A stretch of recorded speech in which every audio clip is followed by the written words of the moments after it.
আকাশবাণী আগরতলা। স্থানীয় সংবাদ পড়ছি চন্দন লেখাপাল। এখনকার বিশেষ বিশেষ খবর হল, রাজ্যপাল ইন্দ্রসেনের রেড্ডি নাল্লু বলেছেন, পর্যটনের প্রধান শর্তই হচ্ছে শান্তি। মুখ্যমন্ত্রী রাবার মিশনে গত 4 বছরে 46,086.55 হেক্টর এলাকা রাবার চাষের আওতায় এসেছে। এক পেড় মা কে নাম অভিযানে এ পর্যন্ত সারা দেশে 80 কোটিরও বেশি চারা রোপণ করা হয়েছে। চন্দ্রস্মৃতি ঘরোয়া প্রথম ডিভিশন লীগ ফুটবল প্রতিযোগিতায় লালবাহাদুর ব্যায়ামাগার তৃতীয় দল হিসেবে সুপার লিগে উঠেছে। এবারে আসছে বিস্তারিত সংবাদে। রাজ্যপাল ইন্দ্রসেন রেড্ডি নাল্লু বলেছেন, পর্যটনের প্রধান শর্তই হচ্ছে শান্তি। শান্তি না থাকলে পর্যটনের উন্নয়ন বা বিকাশ সম্ভব নয়। বিশ্ব পর্যটন দিবস উপলক্ষে আজ উজ্জয়ন্ত প্রাসাদ প্রাঙ্গণে পর্যটন নিগম আয়োজিত সাইকেল র্যালি ও শান্তি শোভাযাত্রার আনুষ্ঠানিক সূচনা করে রাজ্যপাল একথা বলেন। তিনি বিশ্ব পর্যটন দিবস এবছরের ভাবনা পর্যটন ও শান্তি এই বিষয়টি মাথায় রেখেই পর্যটন শিল্পকে এগিয়ে নিয়ে যাওয়ার আহ্বান জানান। রাজ্যের পর্যটন শিল্পের উন্নয়নে বেশ কিছু পরামর্শ দেন তিনি। রাজ্যপাল বলেন, ये टूरिज्म ज्यादा बढ़ना है, उससे एम्प्लॉयमेंट आना है, फाइनेंशियली ग्रोथ होना है, तो पीस अपन उसको कायम रखना है। वैसे ही अभी अपन अतिथि देवो भव बोल के अपने संस्कृत में अपने कल्चर में है, तो वैसे अपन बाहर से आए से जो जितने भी गेस्ट है उसको सीखने का है, उसको आदत करते हुए अपन आचरण में आते हुए उसको आगे लेके जाने का है। অনুষ্ঠানে পর্যটন মন্ত্রী সুশান্ত চৌধুরী বলেন, পর্যটন দিবস উপলক্ষে রাজ্যে নানা অনুষ্ঠানের আয়োজন করা হয়েছে। মূল অনুষ্ঠান হবে আগরতলার রবীন্দ্র শতবার্ষিকী ভবনে। তিনি জানান, বন্যায় ক্ষতিগ্রস্তদের সাহায্যার্থে ত্রিপুরার পর্যটনের ব্র্যান্ড অ্যাম্বাসেডর সৌরভ গাঙ্গুলির পাঠানো 10 লক্ষ সবশেষে পতাকা নেড়ে শান্তি শোভাযাত্রার সূচনা করেন রাজ্যপাল, পর্যটন মন্ত্রী সহ অন্যান্য অতিথিরা। শেখমহল থেকে শোভাযাত্রাটি বের হয়ে শহরের বিভিন্ন পথ পরিক্রমা করে। মুখ্যমন্ত্রী রাবার মিশনে গত 4 বছরে 46,086.55 হেক্টর এলাকা রাবার চাষের আওতায় আনা হয়েছে। উপকৃত হয়েছেন 56,400 জন জনজাতি অংশের মানুষ। আগামী বছর আরও প্রায় 23,000 হেক্টর এলাকা এই প্রকল্পে রাবার চাষের আওতায় আনা হবে। আজ আগরতলায় সাংবাদিক সম্মেলনে জনজাতি কল্যাণ অধিকর্তা শুভাশিস দাস এই সংবাদ জানিয়ে বলেন, 5 বছরের জন্য নেওয়া মুখ্যমন্ত্রী রাবার মিশন প্রকল্পটি আগামী বছর শেষ হচ্ছে। সাংবাদিক সম্মেলনে রাবার প্রোডাকশন কমিশনার ড সিজুটি বলেন, কেরালার পরেই রাবার উৎপাদনে ত্রিপুরা দেশে দ্বিতীয় স্থানে রয়েছে। মুখ্যমন্ত্রী রাবার মিশন এখানে সাফল্যের সঙ্গে রূপায়িত হচ্ছে, এজন্য তিনি রাজ্য সরকারকে ধন্যবাদ জানান। খাদ্য ও জনসংভরণ দপ্তরের মন্ত্রী সুশান্ত চৌধুরী জানিয়েছেন, দুর্গাপুজো উপলক্ষে রেশন দোকানের মাধ্যমে রাজ্যের 9,83,000 ভোক্তাকে আগামী অক্টোবর মাসে 1 কেজি চিনি, 2 কেজি ময়দা এবং 500 গ্রাম সুজি বিনামূল্যে প্রদান করা হবে। এতে রাজ্য সরকারের খরচ হবে 6,84 কোটি টাকা। তাছাড়া রেশন দোকানগুলিতে 3 মাসের বকেয়া চিনিও আগামী মাসে একসঙ্গেই দেওয়া হবে। আজ সচিবালয়ে এক সাংবাদিক সম্মেলনে মন্ত্রী কথা জানিয়ে বলেন, রাজ্যের রেশন ভোক্তাদের কাগজের বই পাল্টিয়ে পিভিসি কার্ড প্রদান করা হবে। মুখ্যমন্ত্রী অধ্যাপক ড মানিক সাহা আগামী 30 সেপ্টেম্বর ভোক্তা সুরক্ষা সম্পর্কিত রাজ্যভিত্তিক সেমিনারে এই কার্ডের উদ্বোধন করবেন। আগরতলা পুর নিগম এলাকায় রেশন দোকানে যে সমস্ত ভোক্তাদের কেওয়াইসি করা আছে তাদের পিভিসি রেশন কার্ড আগামী ডিসেম্বর মাসের মধ্যে দিয়ে দেওয়া হবে। আগামী বছরের মার্চ মাসের মধ্যে সারা রাজ্যে পিভিসি কার্ড দেওয়ার সিদ্ধান্ত নিয়েছে খাদ্য দপ্তর।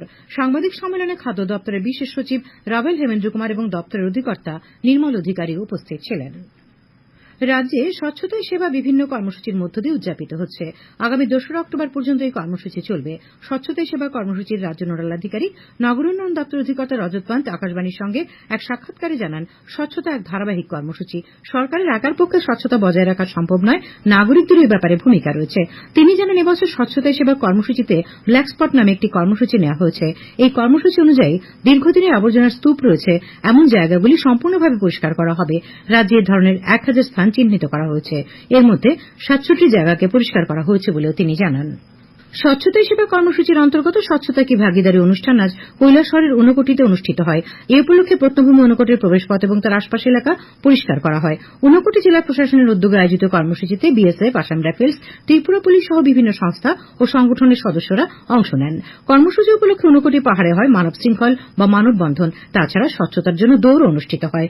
কর্মসূচিতে উপস্থিত ছিলেন ঊনকোটি জেলার জেলাশাসক দিলীপ কুমার চাকমা, অতিরিক্ত জেলাশাসক অর্ঘ্য সাহা প্রমুখ।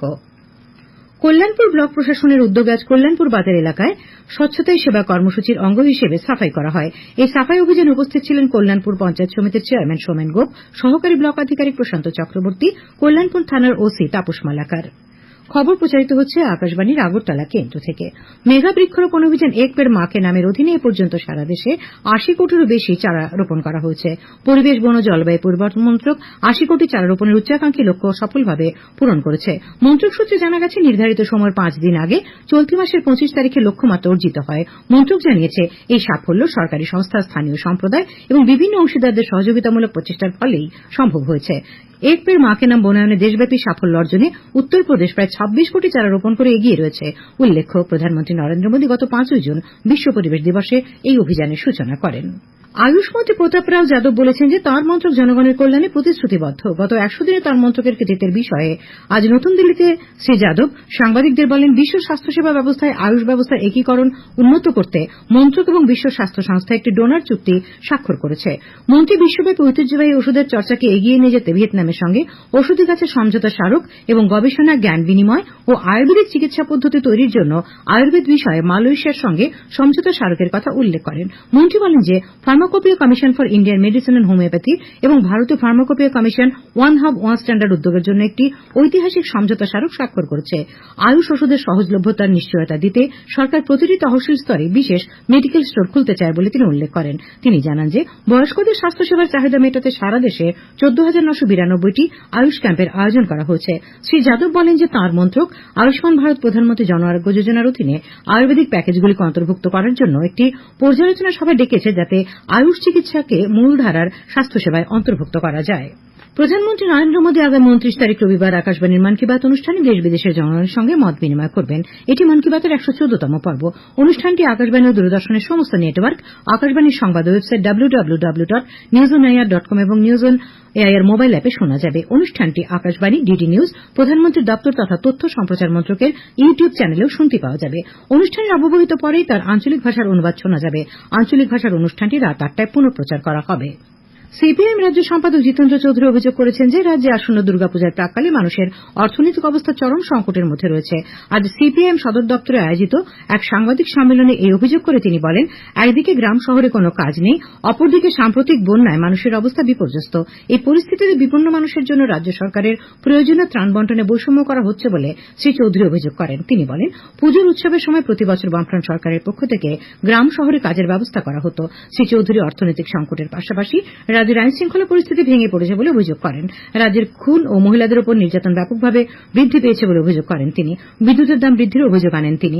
এইসব অভিযোগ নিয়ে আগামী ৩রা অক্টোবর আগরতলায় দলের পক্ষ থেকে রাজ্যভিত্তিক প্রতিবাদ মিছিল করার কর্মসূচি গ্রহণ করা হয়েছে বলে শ্রী চৌধুরী জানান। সাংবাদিক সম্মেলনে রাজ্য বামফ্রন্ট কমিটির আহ্বায়ক নারায়ণ কর উপস্থিত ছিলেন। রাজ্য পুলিশের মহানির্দেশক অমিতাভ রঞ্জন আজ বিশালগড় মহকুমার বিশালগড় থানা, মহিলা থানা ও সোনামুড়া মহকুমার মেলাঘর থানা পরিদর্শন করেন। মহানির্দেশকের সঙ্গে ছিলেন সিপাহীজলা জেলার পুলিশ সুপার বিজে রেড্ডি। আসন্ন শারদীয় উৎসবের সময় আইন শৃঙ্খলা শান্তিপূর্ণ রাখার লক্ষ্যেই পুলিশ মহানির্দেশকের এই সফর। তিনি জানান, শারদোৎসবের দিনগুলি সাধারণ মানুষ যাতে নির্বিঘ্নে কাটাতে পারেন তার জন্য পুলিশের পক্ষ থেকেও ব্যাপক নিরাপত্তামূলক ব্যবস্থা গ্রহণ করা হয়েছে। তামাকমুক্ত যুব অভিযান কর্মসূচি বাস্তবায়িত করতে আজ দক্ষিণ ত্রিপুরা জেলা তামাক নিয়ন্ত্রণ সেলের উদ্যোগে বিলোনিয়ার বনকর বাজার এবং আশেপাশের স্কুল এলাকায় কোটপা আইনের ২০০৩ মোতাবেক অভিযান চালিয়ে আইন ভঙ্গকারী ৮ জন দোকানকারীকে জরিমানা করা হয়। দক্ষিণ জেলার ড্রাগ ইন্সপেক্টর আদিত্য প্রকাশ চাকমা জাতীয় তামাক নিয়ন্ত্রণ কর্মসূচির দক্ষিণ জেলার পরামর্শক অরিজিৎ দাস বিলোনিয়ার থানার পুলিশকে সঙ্গে নিয়ে এই অভিযান চালান। বিশালগড়ের নতুন টাউন হলের সিপাহীজলা জেলাভিত্তিক ৭ম রাষ্ট্রীয় পোষণ মাস বেটি বাঁচাও বেটি পড়াও এবং নেশামুক্ত ত্রিপুরা অভিযান অনুষ্ঠানের আয়োজন করা হয়। সূচনা করেন সমাজ কল্যাণ ও সমাজ শিক্ষামন্ত্রী টিঙ্কু রায়। উদ্বোধকের ভাষণে তিনি বলেন, নিজ নিজ এলাকায় একজন মা ও শিশু যেন অপুষ্টিতে না ভোগে সেই সংকল্প অঙ্গনওয়াড়ি কর্মীদের নিতে হবে। তিনি বলেন, পোষণ ট্র্যাকারে বিভিন্ন তথ্য আপলোডের সুবিধার্থে কিছুদিনের মধ্যে অঙ্গনওয়াড়ি কর্মীদের উন্নত মানের মোবাইল ফোন প্রদান করা হবে। শীঘ্রই বকেয়া মোবাইল বিল এবং ইনসেন্টিভও মিটিয়ে দেওয়া হবে বলে তিনি জানান। মন্ত্রী বলেন, আগামী ১ বছরের মধ্যে রাজ্যের সব অঙ্গনওয়াড়ি কেন্দ্রগুলিতে বিদ্যুৎ সংযোগ প্রদান করা হবে। ইতিমধ্যে বেশ কিছু অঙ্গনওয়াড়ি কেন্দ্রে স্মার্ট ক্লাস চালু হয়েছে। সরকারের পাশাপাশি সেসব কাজে অঙ্গনওয়াড়ি কর্মী, সহায়িকা ও সাধারণ মানুষকে সহযোগিতা করার আবেদন জানান তিনি। অন্যান্যদের মধ্যে অনুষ্ঠানে উপস্থিত ছিলেন সিপাহীজলা জেলা পরিষদের সভাধিপতি সুপ্রিয়া দাস দত্ত, জেলা শাসক ডক্টর সিদ্ধার্থ শিব জয়সওয়াল, বিশালগড় পুর পরিষদের চেয়ারপারসন অঞ্জন পুরকায়স্থ, জেলা শিক্ষা আধিকারিক মলয় ভৌমিক, স্বাস্থ্য আধিকারিক ডক্টর দেবাশিস দাস প্রমুখ। অনুষ্ঠানে ৫ জন গর্ভবতী মায়ের হাতে পোষণ কিট তুলে দেন উদ্বোধক সহ অন্যান্যরা। তাছাড়া অঙ্গনওয়াড়ি কর্মী ও সহায়িকাদের বিভিন্ন কাজের জন্য পুরস্কার ও সংবর্ধনা প্রদান করা হয়। খেলার খবর। ত্রিপুরা ফুটবল অ্যাসোসিয়েশন পরিচালিত চন্দ্রস্মৃতি ঘরোয়া প্রথম ডিভিশন লীগ ফুটবল প্রতিযোগিতায় লালবাহাদুর ব্যায়ামাগার তৃতীয় দল হিসেবে সুপার লিগে উঠেছে। উমাকান্ত মিনি স্টেডিয়াম আজ বিকেলে অনুষ্ঠিত খেলায় লালবাহাদুর ব্যায়ামাগার 1-0 গোলে টাউন ক্লাবকে হারিয়ে দেয়। তার আগে এগিয়ে ছিল সংঘ এবং রামকৃষ্ণ ক্লাব সুপার লিগে খেলার যোগ্যতা অর্জন করেছে। আবহাওয়া আগামীকাল আকাশ সাধারণত মেঘাচ্ছন্ন থাকবে, দু এক জায়গায় বজ্রবিদ্যুৎ সহ হালকা থেকে মাঝারি পর্যায়ে বৃষ্টিপাতের সম্ভাবনা রয়েছে। শেষ করার আগে খবরের বিশেষ অংশগুলি আরেকবার। রাজ্যপাল ইন্দ্রু সেনার ডিনালো বলেছেন, পর্যটনের প্রধান শর্তই হচ্ছে শান্তি। মুখ্যমন্ত্রী রাবার মিশনে গত 4 বছরে 46,86.55 হেক্টর এলাকা রাবার চাষের আওতায় এসেছে। এক পেড় মা কে নাম অভিযানে এ পর্যন্ত সারা দেশে 80 কোটিরও বেশি চারা লাগানো হয়েছে। চন্দ্রস্মৃতি ঘরোয়া প্রথম ডিভিশন লীগ ফুটবল প্রতিযোগিতায় লালবাহাদুর ব্যায়ামাগার তৃতীয় দল হিসেবে সুপার লিগে উঠেছে। স্থানীয় সংবাদ আজকের মতো এখানেই শেষ হলো।